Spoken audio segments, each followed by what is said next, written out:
The consecutive defeat away at Old Trafford and at Stamford Bridge has showcased the underlying problem at Chelsea. So Chelsea are currently having one of their worst seasons.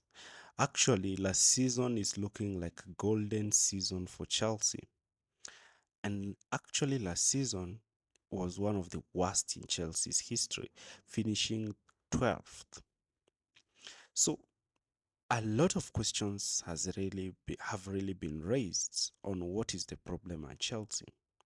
And today I want to address five key areas that I think have contributed to the demise of Chelsea Football Club.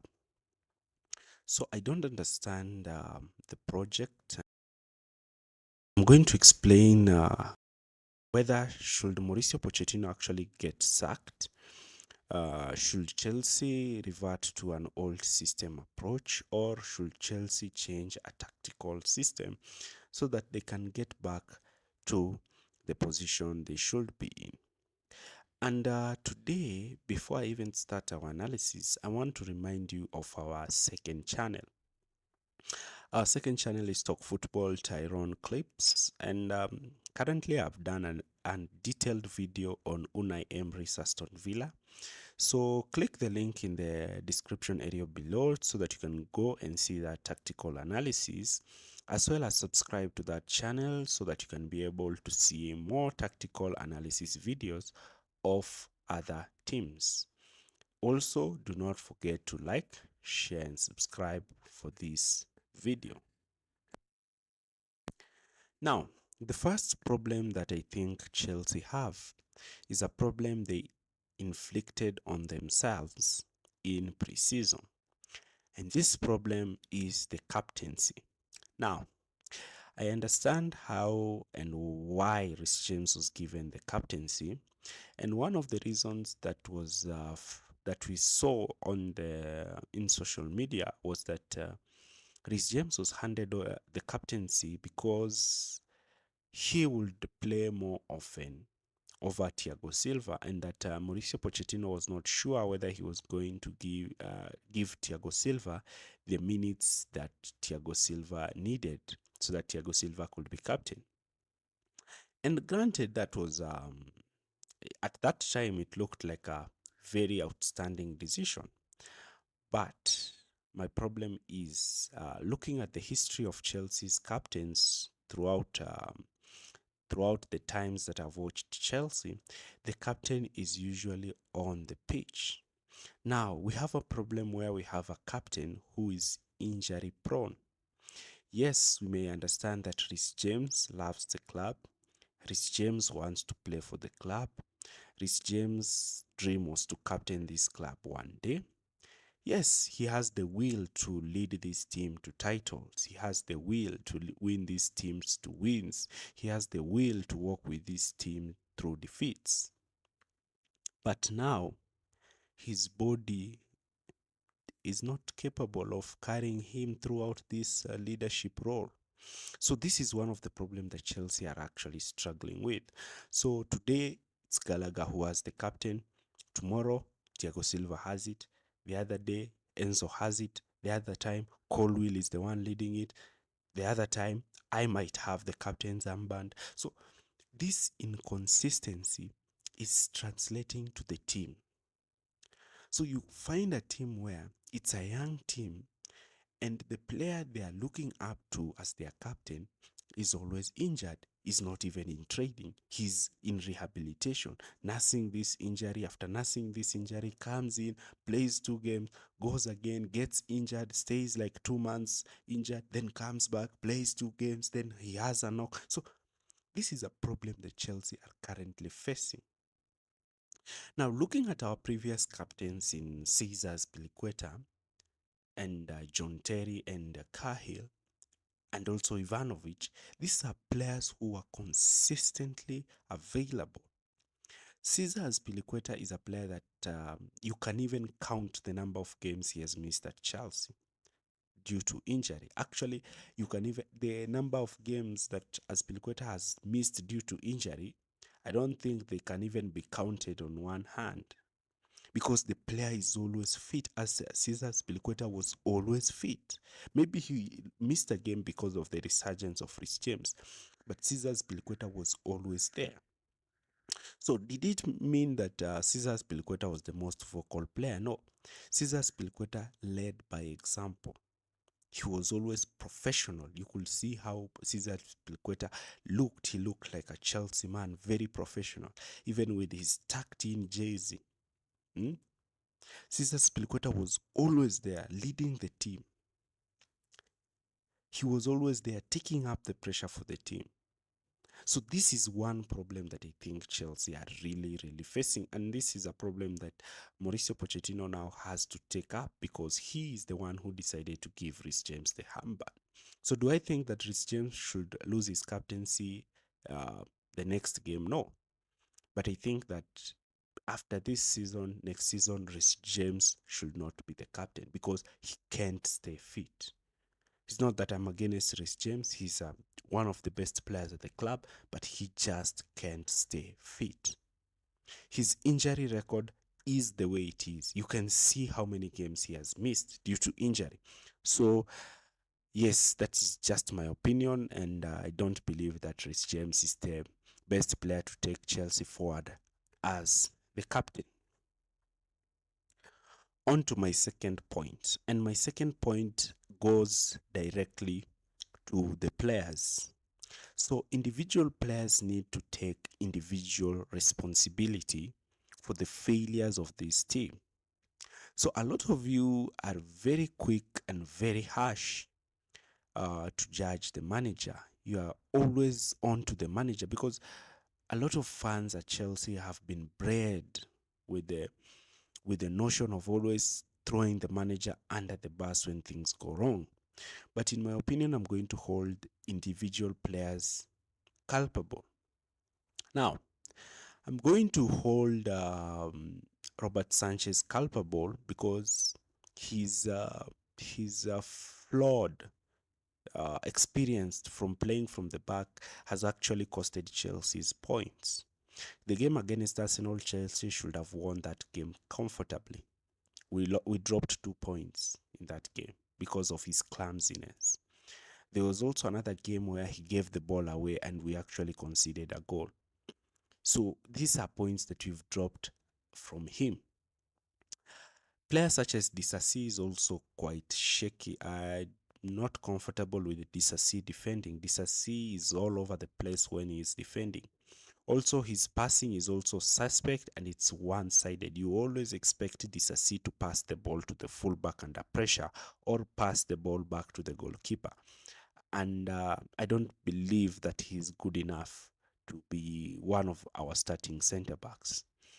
Another problem is Colwill at left back. Colwill at left back tries to play as a centre back. He fails to go 1v1 against wingers. He's always retreating to the box. We saw it against in the goal against Brighton that Bonanote scored.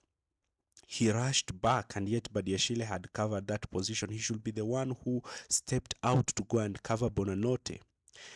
Yesterday in the game against Everton, you could see he just stood there rather than going to rush and try to cover Dakore, and Chelsea conceded a cheap goal. In the game against Man United, he just fell himself down and McTominay had a free header. He's supposed to be aerially dominant since he's a centre-back. He should win that duel in the far post. But what does he do? He tumbles himself down expecting a foul, and Chelsea concede. We move on to the midfield. Caicedo and Enzo have not been great in winning the ball back, in maintaining possession. As much as I think they are very world-class players and they have the potential of being the best players in world football, they are not good currently. Enzo and Caicedo are not performing great. And if we have to rely on Conor Gallagher to be our best midfielder, then there is the problem. Then I move to the attack. Nicholas Jackson is just horrendous. Jackson cannot score a goal. He cannot even score tap-ins. He cannot head the goal in the back of an empty net. We saw that against Manchester United. How many times have we seen it this season? Broja comes in. Same old. In fact, he's even worse than Jackson. Mikhailo Mudryk is so erratic on the ball. He's so fast, but he's so clueless when he's in the final third. Raheem Sterling just keeps falling over himself in the final third. That yet he is our best forward this season. So when you look at the bench, you can't see players such as Noni Madueke. So there's no player in the front line who I'm guaranteed is going to do anything. The only spark in that attacking side is Cole Palmer, and he's on his own, and he's a player from Manchester City, and that speaks a lot. Now I'm going to move to my next talking point, and that is Maurizio Pochettino. So I know this is the easy scapegoat for most people, and a lot of fans are Pochettino out, Poch out, Poch out, Poch out. Yeah, it's okay to be Poch out, whether you're Poch out or Poch in.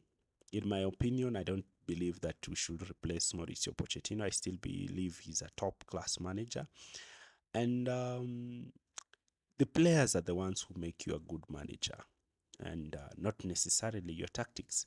So in with regards to Mauricio Pochettino, I'll only point out to certain key things that I think are within his control.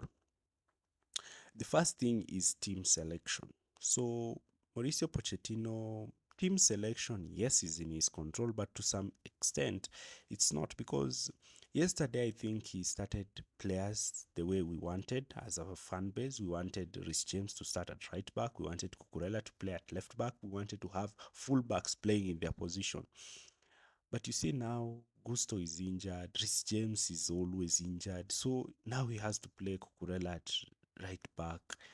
Then now he has to bring in Colwill and play Colwill at left back. Now the problem is now playing Colwill at left back when one fullback is okay. Like when we had Gusto, we shouldn't have played Colwill at left back when we had Gusto. That is one problem. Also, another problem was playing Chilwell at the left winger in the start of the season. That was also a disastrous problem. So we used to play Chilwell there, and we hated it. We really hated it. And those are some of the problems that I can blame him. Playing players out of position. Then we had playing Enzo as a number 10. That was also a problem, and I've done videos on that. And can also talk about his emphasis on always building from the back. Robert Sanchez is not comfortable doing that. And in some instances, I believe that he should actually move to a more pragmatic system and try just to win games. But you can't change the way he plays. There is a philosophy in which he plays, and he's reluctant to change from it is affecting his team. And those are the things that I can talk about. But the underlying numbers actually show that Chelsea should not be in the position they are in. So a lot of people will be quick to just go on to the manager. I don't believe Pochettino can come and start telling Jackson to score tap-ins, to head the ball into an empty net.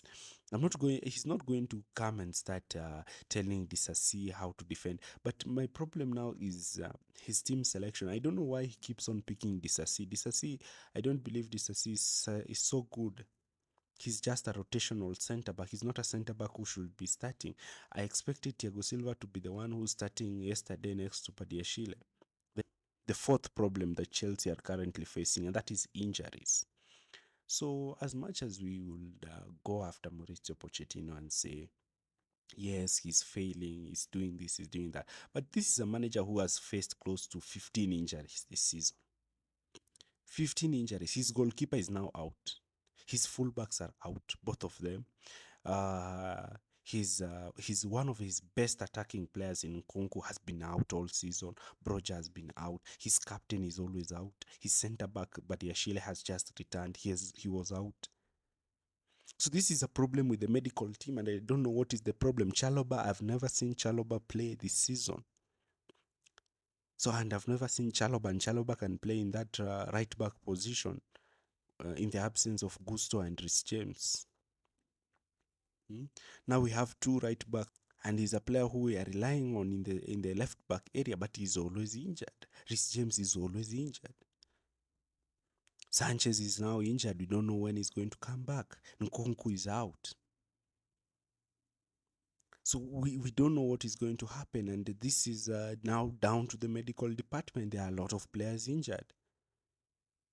We are just playing one game a week, and we're having all these injuries. So these are a lot of questions to be asked about the medical team, because if we're having this many injuries and we're just playing one game in a week, so if we were playing three games the way we used to play when we were in the Champions League, will we have our entire team bedridden because of injuries? The rehabilitation program in this club is questionable. Kane Chukwemeka was back from injury. He's now injured. Leslie is injured. Uh, Lavia, he was signed for Chelsea, has never played, and it's November. So you're asking yourself, what is wrong with the medical department? There are a lot of injured players, and now you are having to strain players such as Enzo Fernandez to be the ones who are being played time and time again. You're putting a lot of pressure on the few players who are always fit. So that is one problem. And then I move on to the last, and which I think is the biggest problem at this club, and this is the ownership. Todd Boehly and Igbali, the structure in which the structure in which they kept Chelsea was bad. When they came in, they just started to clean everybody out. They did not even give these people time. They did not even look at what Newcastle have done. Look at what Aston Villa has done. Newcastle were taken over by the Saudis. They are the richest club in the country, but you can see they didn't just go and get rid of everyone. They didn't go and just get rid of the players. But you see now this ownership has come in. The first thing they did, they got rid of Marina. They got rid of Peter Cech. They got rid of Bruce Bach. They went ahead, they sacked Thomas Tuchel because of non-footballing reasons. And now we can see why they sacked Tuchel, because these careless decisions that they are making of just signing a bunch of kids. You see, when Tuchel came in to try and coach Chelsea, what we saw is that he started a team full of experienced players. Remember his first lineup against Wolves? Huh? It consisted of only experienced players. But you see, the ownership has made blunders. And I want to talk about, first of all, the structure of the club. The structure and the identity of the club has been killed by Todd Boehly. Now they are encouraging mediocre performances and losses because of this thing they call a project. How can a project work if you are going into games knowing that you're going to lose? That is not a project. A project, you see progress. We have not seen progress since this man has been here. The only thing that has been seen is just downfall. We are just in a downward trajectory. They have spent 1 billion, and they have not even built the spine of this team. The spine of this team is non-existent. Look, they want a coach who's going to play from the back. Look at the goalkeeper they gave him. They gave him a goalkeeper who's incapable of playing from the back. The defense, I can only talk about Badiashile as the remarkable signing. Fofana, who they signed, is an injury-prone player. That's another player who's always injured. Look at the captaincy. They decided to get rid of Azpilicueta. Now we don't have any experienced players in the team. In January, and I was so shocked when I saw they got rid of Jorginho. I didn't expect them to get rid of Jorginho quite fast. Jorginho was supposed to come in and integrate the likes of Enzo and Caicedo into this team. They got rid of Jorginho and Kovacic as soon as they could. And these are the questions that I'm keep on asking myself. Arsenal signed Jorginho. Jorginho does not play week in, week out for Arsenal, but his experience and his leadership. You rely in times like this is when you come and rely on these players such as Jorginho's. You rely on the experienced players. The Kovacic, these are the players you now start bringing them in. You tell them, carry this team in this troubling period, but you're expecting us the team to be carried by 22-year-olds, 23-year-olds. You've spent 1 billion, you've not signed a striker. Nobody knew who Jackson was. I'm sorry, but Jackson, nobody knew. I didn't know who Jackson was.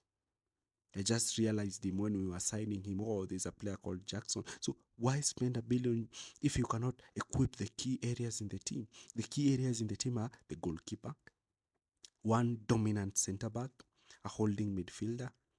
Then you go and sign a forward. We don't have a forward. We should have even paid that 120 million and got Hurricane. But these people just want to raise a team of young kids. Now you can see they're signing, a wonder kid from Brazil, a wonder kid from Argentina. So you're signing all these wonder kids and you don't have experience in the team. Who won Chelsea the Champions League? Who was in the FA Cup final? Who was in the Carabao Cup final that same season? And Todd and Egbali were quick to sack him because of non-footballing reasons. Then they brought in a lot of players, and then they brought in a manager who had to deal with a lot of players, and Potter could not do it. Now they have put Pochettino in this disastrous position, and now fans are calling for the sacking of Pochettino, and they're failing to see the main problem in this team is the ownership. They took the club without proper plan. They wanted to turn the fortunes of the club overnight, and it can't work. So far, the decisions they have made have been terrible. The signing of Mudryk, I don't think Mudryk is worth the amount they signed him for. The recruitment team, they gave Pochettino Jackson as his starting striker. It's very disastrous. How can you give a manager such a player as a starting striker? Now Chelsea have to rely on a player who didn't even excel in the La Liga to score them goals. Look at the situation in the back line. Look at the signings. You're signing players such as Fofana, who's injury prone. You're signing injury prone players. You signed Lavia when he's injured because you didn't want him to go to Liverpool. You signed Mudryk because you didn't want him to go to Arsenal. So why are you making these signings? So the buck stops with the ownership of this club. How they managed to change these clubs overnight. Sacked the entire backline. Emma Hayes is now leaving the club. Now that itself tells us what is the problem at this club. So I don't have anything to say, but my blame goes to the ownership. The blueprint was terrible, absolutely terrible. And now fans need to accept that we are in this position because of the ownership.